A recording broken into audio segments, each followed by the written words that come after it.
제목을 한번 같이 읽겠습니다. 시작.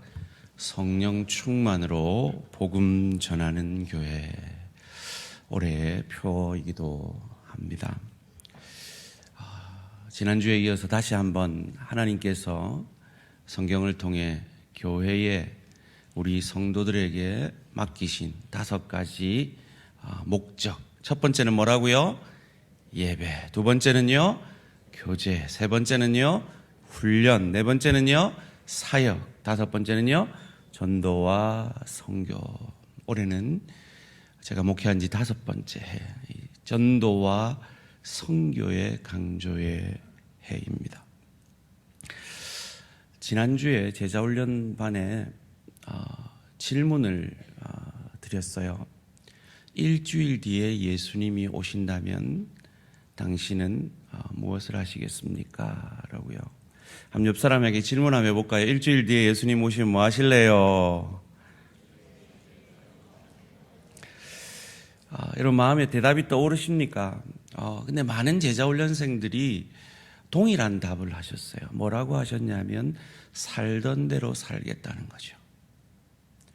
지금 내가 살듯이 복음 전하면서 예수님 위해서 가정사역, 일터사역, 주의교회 사역하면서 살더라는 거예요. 누구의 말이 떠오르지 않습니까? 떠올라야 됩니다. 누구 말이 떠올라야 돼요? 스피노자의 말이 떠올라야 돼요. 뭐라 그랬죠? 내일 지구가 멸망하더라도 오늘 한 그루 사과나무를 심겠다. 27세기 네덜란드 철학자의 말입니다. 오늘 우리가 읽은 이 본문은 영혼 구원에 대한 우리의 사모함을 주시는 말씀입니다. 다시 한번 뜻을 생각하시면서 이 말씀이 올 한 해 우리의 삶이 되도록 사모하시면서 함께 읽습니다. 시작. 지혜 있는 자는 궁창의 빛과 같이 빛날 것이요 많은 사람을 옳은 대로 돌아오게 한 자는 별과 같이 영원토록 빛나리라. 연말이 되면 제게 제일 큰 고민은 내년 표 뭐 할까 이거거든요. 사실은 처음 제가 정했던 그 표가 이게 아니었어요. 전도와 선교로 별과 같이 빛나는 교회. 멋있지 않습니까? 교역자들은 사실 이 표어가 더 좋다고 그랬는데 좀 복잡한 느낌이 있어가지고 우리가 늘 하듯이 성령 충만으로 복음 전하는 교회로 바꾸었습니다. 소원합니다. 많은 사람들을 복음으로 옳은 대로 전도와 선교로 돌아오게 함으로 별과 같이 빛나는 2024년 한 해 되시기를 주님의 이름으로 축원합니다. 여러분 성경은 원래 장과 절이 없었습니다. 그러니까 성경을 이해할 때는 앞뒤 문맥 속에서 이해를 해야 합니다. 오늘 이 아름다운 구절이 어떤 배경 속에서 우리에게 주어진 것일까요? 다 살펴볼 수는 없고 직전 11장을 통해서 다니엘서 전체를 통해서 하나님은 세계의 미래에 이루어질 그 역사와 그 미래의 열국들은 다 망하지만 하나님 나라는 영원할 것이라는 그 구약의 요한계시록과 같은 그 말씀을 다니엘에게 허락하십니다. 다니엘서 11장 2절 말씀인데요. 이제 내가 참된 것을 내게 보이리라. 보라, 바사에서 페르시아죠. 또 새 왕들이 일어날 것이요. 그 후에 넷째는 실제로 에스더서에 나오는 아수에르 왕입니다. 그들보다 심히 부요할 것이요. 그가 부요함으로 강성하진 후에는 모든 사람을 충동하여 헬라 왕국을 칠 것이며 헬라가 생성되기도 전에 헬라 왕국을 칠 것을 예언하고 있습니다. 실제로 아수에르가 이 무리수를 두는 바람에 망했죠. 이어지는 본문 3절 말씀 가운데 또 놀라운 예언을 합니다. 장차 한 능력 있는 왕이 일어나서 큰 권세로 다스리며 자기 마음대로 행하리라. 알렉산더 대왕을 얘기합니다. 그런데 그의 운명조차도 미래에 이루어질 그 일들을 말해줍니다. 4절 말씀입니다. 그러나 그가 강성할 때 그의 나라가 갈라져 천하 사방에 나누어질 나누일 것이나 그의 자손에게로 돌아가지도 아니할 것이요. 그렇습니다. 그는 33살에 병에 걸려 죽었습니다. 그때 자기 아이는 자기 부인의 뱃속에 있었습니다. 그리고 내 나라로 그의 부하들에게서 나라가 나누어지죠. 이 예언이 너무 놀라워서 이 일부 자유주의 신학자들은 이 다니엘서는 아마 후대에 쓰여졌을 것이다 라고 말하기도 할 정도로 너무 예언이 정확합니다. 5절 말씀도 마찬가지죠. 남방의 왕들은 강할 것이나 애굽을 얘기합니다. 그 군주들 중 하나는 그보다 강하여 권세를 떨치리니 그의 권세가 심히 클 것이요. 이 알렉산더, 이 헬라 제국은 4개로 나누어집니다. 알렉산더 사후의 말이죠. 마게도니아, 소아시아, 수리아, 북방왕이죠. 애굽 남방왕으로서 나누어지게 됩니다. 그 중에 애굽이 가장 강했다라는 것까지도 세세하게 예언해주고 있는 것입니다. 그러나 그 열국들은 오래가지 못하죠. 6절 말씀입니다. 몇 해 후에 그들이 서로 단합하리니 곧 남방왕의 딸이 북방왕에게 가서 화친하리라. 이 결혼을 통해서 화친 정책을 맺는 것까지도 정확하게 예언합니다. 그러나 그 공주의 힘이 쇠하고 그 왕은 서지도 못하며 권세가 없어질 뿐 아니라 그 공주와 그를 데리고 온 자와 그를 낳은 자와 그때 도와주던 자가 다 버림을 당하리라. 이 화친 정책이 배신으로 끝나는 것까지도 세세하게 예언합니다. 이것이 45절까지 이 세계 역사에 관해서 세세하게 예언을 해주고 있습니다. 일기예보도 내일 일기예보도 못 맞추는 이 21세기 세상 가운데 그 다니엘의 이 예언이 얼마나 놀라운 말씀입니까? 그런데 놀랍게도 하나님은 다니엘에게 이 예언을 봉함하라라고 명합니다. 다니엘서 12장 4절 말씀입니다. 다니엘아, 마지막 때까지 이 말을 간수하고 이 글을 봉함하라. 많은 사람이 빨리 왕래하며 지식이 더하리라. 왜 봉함하라 했을까요? 정확한 이유는 알 수 없지만 아마도 이 예언의 말씀을 미리 알면 그것에 더하여지고 많은 스캔들이 날 것을 예상하셨기 때문일 것입니다. 그런데 여기서 말하는 마지막 때는 예수님이 재림하시는 그때를 얘기하는 것이 아닙니다. 만약에 그때였으면 저희는 아직도 이 다니엘서를 볼 수가 없었겠죠. 이 유다 백성들은 이 다니엘서를 언제 열어봤을까요? 그 다양한 견해들이 있습니다. 그 중에 가장 대표적인 견해가 바로 이 유다 백성들의 고난이 가장 절정에 달했을 안티오쿠스 4세 기간일 것이다 라고 추측합니다. 그때가 주전 예수님 오시기 전 약 167년경이죠. 이 안티오쿠스 4세는 유대 백성들에게 원수 같은 인물입니다. 돼지고기를 부정하게 여기는 이 유대인들에게 돼지고기를 먹을 것을 강요했고, 돼지 머리를 성소에서 제사드리게 했고, 제우스 신상을 세웠고, 할례를 받으면 죽였고, 돼지고기를 먹지 않으면 죽이는 이런 잔인한 행태를 범하였습니다. 이때 유다 백성들이 이 고난 가운데 이 다니엘서를 열어봤다면 그들이 만난 하나님은 어떤 하나님이었을까요? 사랑하는 우리 대한가족들이 2024년을 새해를 맞았음에도 여전히 육신의 질병 가운데, 경제적 어려움 가운데, 관계의 어려움 가운데, 여러 가지 고민과 갈등 가운데 있음을 압니다. 그런 우리에게 이 다니엘서는 어떤 의미가 있을까요? 고난 가운데 도대체 하나님의 백성에게 하나님, 저 흉악한 이방인에게 우리가 이 꼴을 당해야 합니까? 라는 그 질문 앞에, 정말 하나님 살아계십니까? 라는 이 질문 앞에서 이 성경책을 열어보았다면 그들이 만난 하나님은 어떤 하나님이었을까요? 아, 하나님은 역사를 주관하시는 하나님이구나. 헬라도 하나님의 역사의 주관 속에서 탄생한 나라구나. 그 이후에 네 개의 왕국도 하나님의 역사 가운데 있는 거구나. 이 잔인한 이 왕도 하나님의 역사 속에 있는 것이구나. 그리고 다니엘의 예언처럼 이 때가 지나간다는 겁니다. 반때, 한때, 두때, 그것이 3년 반인지 얼마인지 알 수 없지만 이 고난 또한 지나간다라는 이 소망 가운데 그들이 당하고 있는 이 고난을 믿음으로 이겨낼 수 있었던 것입니다. 소원합니다. 이 말씀의 위로가 오늘 새해를 맞았음에도 여러분의 현실의 고민 가운데 있는 건강과 물질과 관계의 고민 가운데 있는 우리 성도님들에게도 위로가 되어지시기를 주님의 이름으로 축원합니다. 이 다니엘서 12장 3절은 그 위로 속에서 우리에게 이렇게 말합니다.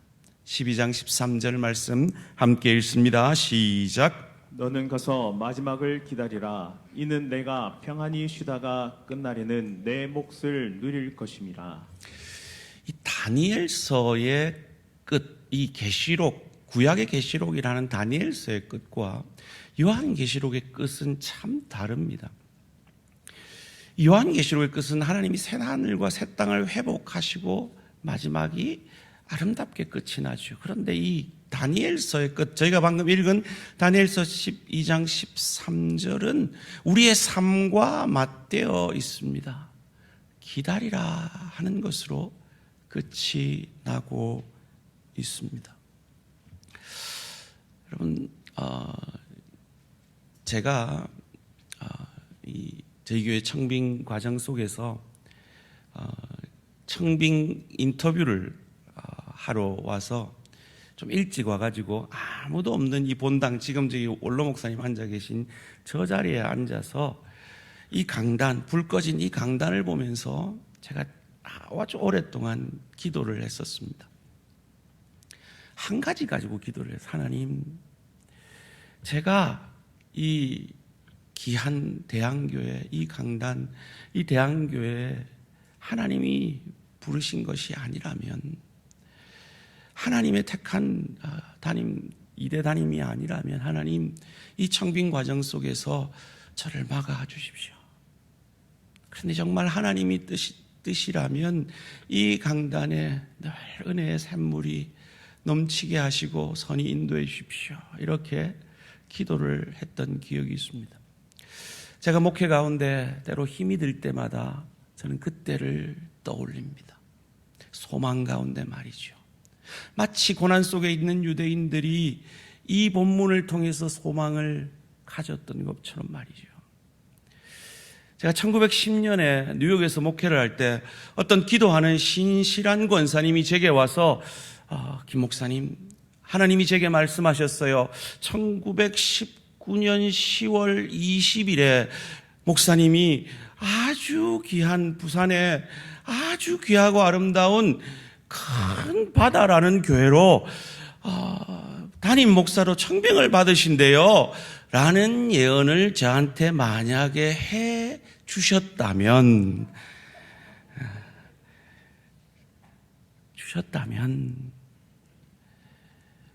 그리고 제가 그 첫 강단에 섰을 때의 감동이 어떠했겠습니까? 바로 그 감동이 오늘 이 봉함된 다니엘서를 열었던 이 고난 가운데 있는 유대 백성들의 감동은 그보다 100만 배의 감동일 수 있다라는 것입니다. 저는 다니엘의 인생에 대해서 묵상을 해봤어요. 제가 그 미국에 매년 뮤지컬을 아주 브로드웨이 저리 가라 할 정도로 기독교 뮤지컬을 하는 그 극장이 있어요. 사이렌 사운드 디에러라고. 거기에 저희 성도들을 매년 새로운 작품이 열리면 모시고 가서 함께 관람을 하고 은혜를 받곤 했는데요. 그 중에 이 다니엘이라는 뮤지컬을 제가 봤던 기억이 있어요. 근데 제가 성경을 읽으면서 한 번도 생각해 보지 못한 관점들을 가지고 그 작가가 상상력을 발휘해서 그 뮤지컬을 만들었더라고요. 거기에 나오는 다니엘은 사랑에 빠진 소년이었습니다. 어떤 소녀와 말이죠. 그런데 그들의 조상의 죄 때문에 그 소녀와 이별을 하고 포로로 잡혀간 거죠. 바벨론으로 말이죠. 거기서 그의 성기가 절단되는 내시가 되어버립니다. 그는 이제 더 이상 사랑도 할 수 없고 그 사랑하는 여인과 이별할 수밖에 없는 처지가 된 거죠. 그리고 그곳에서 믿음을 지키려 애썼지만 그것 때문에 사자굴에 들어가고 그것 때문에 온갖 모함을 받고 관계 속에서 여러분 우리는 쉽게 다니엘이 믿음으로 총리가 됐다 이렇게 생각하지만 그 속에서 총리가 될 때까지 얼마나 치열한 암투와 갈등과 모함과 마음 상함이 있었겠습니까? 그런 다니엘에게 오늘 이 다니엘이 보았던 이 환상은 어떤 의미가 있었을까요? 다니엘에게 마지막 하나님 나라가 영원할 것이라는 그 돌무덤은 어떤 의미가 있었을 것인가요? 하나님 나라가 임할 것을, 메시아가 오실 것을 알고 있었지만 당장 눈에 보이는 현실은 그것과 전혀 상관없는 현실을 살아내어야 했던 다니엘에게 이 다니엘서는 어떤 의미가 있었을까요? 자연스럽게 그는 질문했을 겁니다. 이 고난이 언제까지입니까? 이사야가 질문했듯이 말이죠. 그런데 하나님은 답해 주지 않습니다. 그저 이 예언을 봉하라고만 하십니다. 12장 4절 다시 한번 함께 읽겠습니다. 시작. 다니엘아, 마지막 때까지 이 말을 간수하고 이 글을 봉함하라. 많은 사람이 빨리 왕래하며 지식이 더하리라. 이 세기에 이것을 열었습니다. 그리고 마지막 12장에서 다니엘에게 마지막 때의 환상을 보여주십니다. 세마포 옷을 입은 아마도 제사장이겠죠. 이 강과 저 강 사이에서 서로 대화하는 그 대화의 장면으로 끝이 납니다. 뭐라고 얘기합니까? 한때, 두때, 세때, 3년 반, 1290일, 1335일. 정확하게 그 의미는 신학자들마다 다 해석이 다릅니다. 중요한 것은 그것이 며칠이냐, 몇 년이냐가 아니라 그 고난의 때는 반드시 끝이 나고 하나님의 나라가 완성되는 그날이 온다라는 것입니다. 사랑하는 성도님들, 여러분의 질병 속에서, 여러분의 경제적 어려움 속에서, 여러분의 관계의 갈등 속에서 여러 가지 고민 가운데서 우리는 고난받고 있습니다. 그러나 그때는 반드시 종말이 오고 하나님 나라의 완성이 있음을 믿으시기를 주님의 이름으로 축원합니다. 이 불안에 떨고 있는 다니엘에게 주님이 뭐라고 말씀하십니까? 오늘 본문 13절로 말씀하시죠. 너는 가서 마지막을 기다리라. 이는 내가 평안히 쉬다가 끝나려는 내 몫을 누릴 것입니다. 이 한글 성경에는 그저 끝날 때까지 기다리라라고만 되어 있는 것 같아요. 그런데 영어 성경을 보면 Go your way till the end. 끝날까지 너는 너의 길을 가라라고 되어 있습니다. 그 마지막 때를, 그 고난을, 그 질병을, 그 경제적 어려움을, 그 관계의 어려움을 견디며 너는 너의 때를 가라라고 말씀하고 있습니다. 일주일 뒤에 예수님 오시니까 수도원 들어가라, 기도원 들어가라가 아니라 너의 일상을 살아내라라는 것입니다. 그 일상 속에서 하나님이 우리에게 이루시고자 하는 것이 무엇입니까? 오늘 본문 12장 10절 말씀입니다. 많은 사람이 연단을 받아 스스로 정결하게 하며 희게 할 것이나 악한 사람은 악을 행하리니 악한 자는 아무것도 깨닫지 못하되 오직 지혜 있는 자는 깨달으리라. 지혜 있는 자는 연단을 통해서 그리스도 예수의 형상까지 빚어져 거룩하게 되어져 간다라는 것입니다. 사랑하는 성도님들, 일주일 뒤에 예수님 오시는데 나는 일상의 삶을 살겠습니다 라고 고백한다는 건 그분이 바로 성령 충만하다는 것일 겁니다. 그렇지 않고는 그런 고백을 할 수 없습니다. 다른 말로 하면 너는 너의 길을 가라 끝날까지라는 이 마지막 다니엘서의 말씀은 성령 충만하라는 하나님의 명령의 또 다른 말씀인 줄 믿습니다. 하나님 나라를 봤는데, 끝을 봤는데 하나님은 우리에게 그 끝을 그저 기도원 가서 기도하면서 기다리라고 하지 아니하고 우리의 일상을 성실히 살아내므로 기다리라고 말씀하고 계십니다. 그런데 우리는 조금만 싫은 소리 들어도, 조금만 내 마음이 상해도 우리의 일상의 삶을 살아내지 못하고 넘어지고 쓰러질 때가 얼마나 많이 있습니까? 조금만 몸이 아파도 낙담할 때가 얼마나 많고, 조금만 경제적으로 어려워도 거기에 애딸먹딸하는 그런 모습으로 살 때가 얼마나 많이 있습니까? 그때 우리에게 말씀하십니다. 성령 충만함으로 너의 일상을 살아내어라 라고요. 그 일상 속에서 이루기를 원하시는 뜻이 무엇입니까? 오늘 우리가 읽은 본문 다니엘서 12장 3절 말씀입니다. 함께 읽겠습니다. 시작. 지혜 있는 자는 궁창의 빛과 같이 빛날 것이요 많은 사람을 옳은 대로 돌아오게 한 자는 별과 같이 영원토록 빛나리라. 아멘. 많은 사람을 옳은 대로, 옳은 데가 어디입니까? 복음이죠. 하나님 품이죠. 예수님의 사랑이 있는 그곳이죠. 소원합니다. 주님의 다시 오심을 기억함으로 일상을 살아내되 그 일상 속에서 그리스도 예수를 닮아가는 연단을 통해 거룩함을 덧입는, 그리하여서 많은 사람들을 옳은 대로 돌아오게 하는 복의 통로, 은혜의 통로로 쓰임받는 우리 모든 성도님들 되시기를 주님의 이름으로 축원합니다. 우리 스피노자의 말을 다시 한번 기억해 보겠습니다. 뭐라 그랬다고요? 내일 지구가 멸망하더라도 오늘 한 그루 사과나무를 심겠다. 이 17세기의 스피노자의 말이 유명한데요.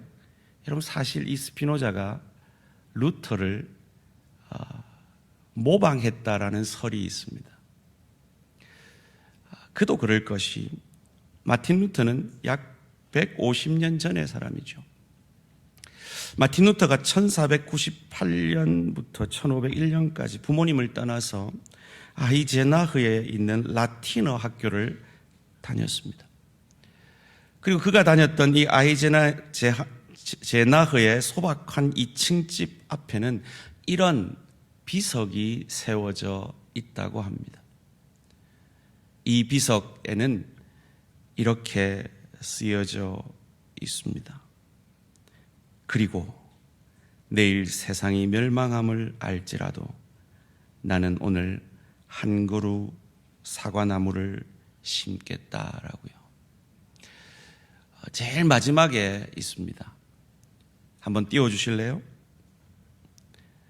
여러분, 저게 독일어인데 다 이해되시죠? 예? 뭐라 그랬다고요, 저기요? 내일 지구가 멸망하더라도, 내일 세상이 멸망함을 알지라도 나는 오늘 한 그루 사과나무를 심겠다.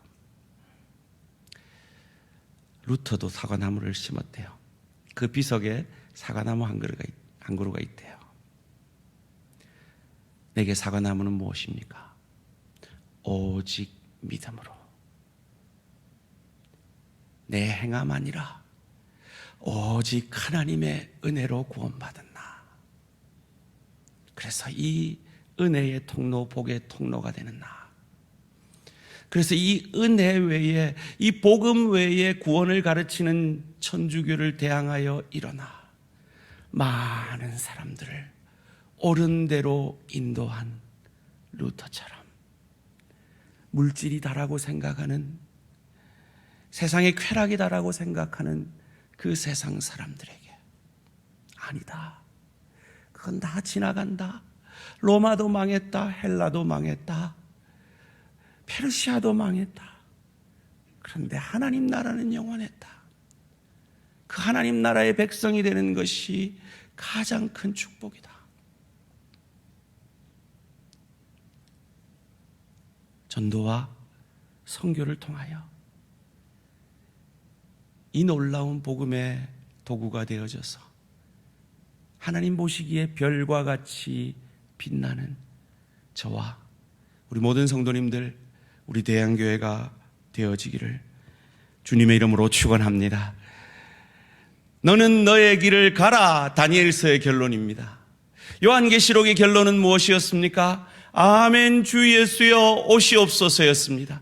그런데 이 두 계시록의 마지막이 사실은 같은 말입니다. 무엇입니까? 오늘의 표를 같이 읽겠습니다. 시작.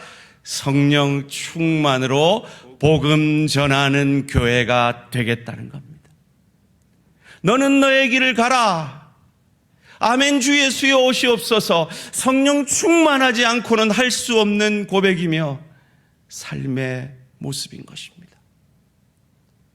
그러기에 올 한 해 우리 모든 대한가족들 성령 충만함으로, 입술로, 삶으로 아직 구원받지 못한 내 가족, 내 친지, 내 친구, 내 이웃들을 옳은 대로 복음으로 인도함으로 세상 그 어떤 스타들보다 하나님 보시기에 별과 같이 빛나는 스타가 되시는 저와 우리 모든 성도님들 되시기를 주님의 이름으로 축원합니다.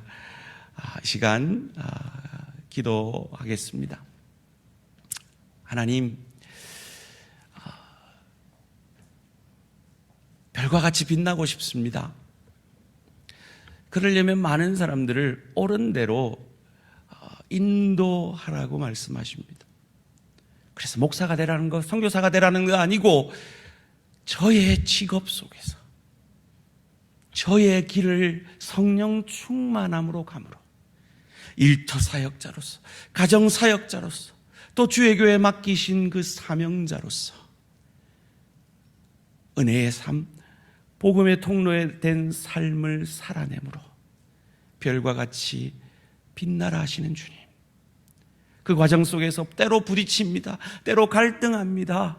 넘어집니다. 그것을 통해서 연단을 통해 더욱 거룩하게 되어짐으로 하나님 나라를 누리고 즐길 수 있는 실력자로, 인격자로 우리의 영혼을 보내게 될 그 나라를 준비하는 복된 2024년 되게 하여 주시옵소서. 결단의 기도 드리시겠습니다.